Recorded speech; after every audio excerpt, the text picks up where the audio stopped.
Okay, it's late, and I think I should show you a few things since we had a lot of conversations this evening about open to close forms and succeeding on first-time cleanings. So I'm here late, flipping on the lights, and let's take a look at the pending tray. In my office, we do a lot of new business, a lot of first-time cleans.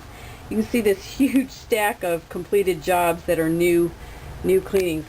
This is over a few months. Obviously we're a little behind in filing, but isolate your first time clean so that nobody forgets that it's a first time, it's a new account, kid gloves go on when you're handling a brand new client. So right here we have what we call our pending tray, and the very top tray consists of all first time and new business, and that's just so that if the customer calls and has a question, she may not even have been entered in the computer, but we know where to go for first-time cleans. Actually, by the time it gets here, it usually is in the computer because that's how we schedule it. But the first-time cleans hasn't been completed yet. It's going to be in the top tray, the pending tray.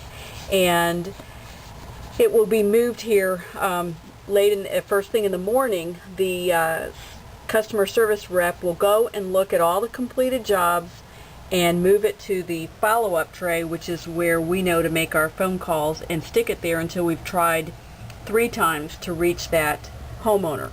So let's see, this one happens to be cleaned today. The first time cleaning. It was, as you can see, a $140 cleaning, and I should be able to flip to the very last page and find the open to close form. And what you'll see here is one technician was assigned, so it must not have been just a few hours.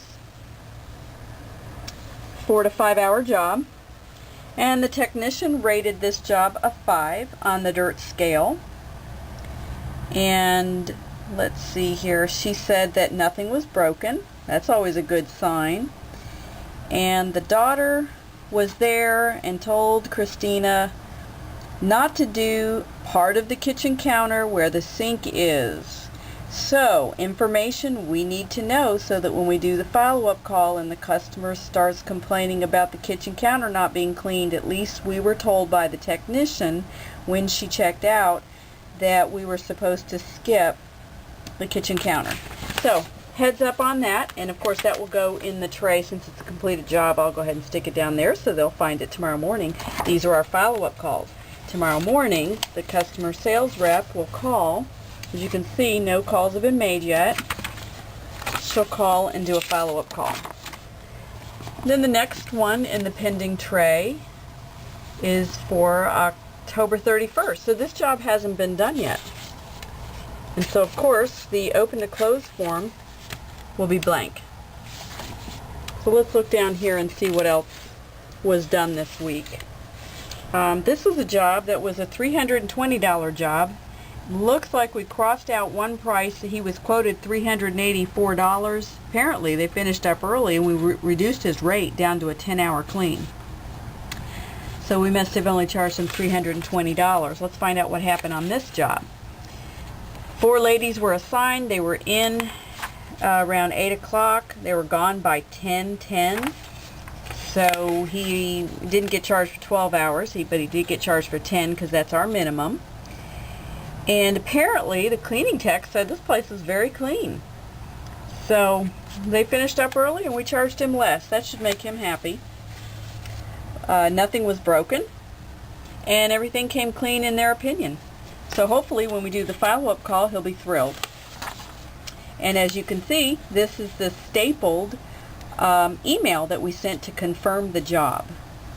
So there's the email in case he claims he did not know what the price was for the job and was never quoted that. He has it in writing. And here's another job. Looks like we did this one on October 29th.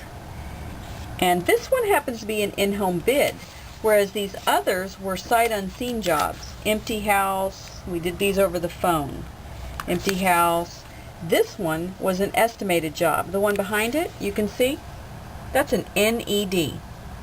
That's one of those ones we bid this one over the phone. We'll have to look at that and see what the circumstances were of that. This client evidently indicated she would be a repeat client, and so we went out and did an in-home bid to help improve our success rate. And let's see how that job went. Of course, I'm hoping, since this is live YouTube video that I'm creating, I'm hoping that we've done our job right and I'm not showing you that we missed something. The opinion of the technician was that the house was only a 2 or a 3, so it was pretty clean. Let's see if it matched what the estimator thought. The estimator thought it was a little dirtier than the technician thought. That's a little backwards. That usually doesn't happen. The technician thought it was a 4, and she estimated the 4-hour time range. Little house, small house, 1,500 square feet, 1 story, 2 baths, so pretty much right on target. Cleaning tech thought it was pretty clean. Didn't see any problem finishing the job on time. Nothing was broken, thank goodness. And everything came clean, in her opinion. There were no major challenges that she had to overcome. We have not done the follow-up call on this one. So, and let's just look at the last one. This was another job. It got done yesterday, the 29th, and 160 to 192 was the estimate. Because it's an NED, we quote a range, we quote hourly. We only do flat rates on jobs we've seen in person. Let's see how this job went. There's the email. And the open to close form. Our techs thought it was about a 3. And they did finish on time. Nothing was broken. Everything came clean. A couple of spots in the caulking on the glass of the shower doors didn't seem to come clean enough for their satisfaction. So we're kind of ready. If the client has a complaint, we have some information. So that is what we do with our first time cleans. We put them in the pending tray until they're finished. And once the team leader checks out by phone, we fill out the open to close form, and it's ready to be placed in the completed tray so that we know to make a follow-up call. Then we move it down here. And that's it.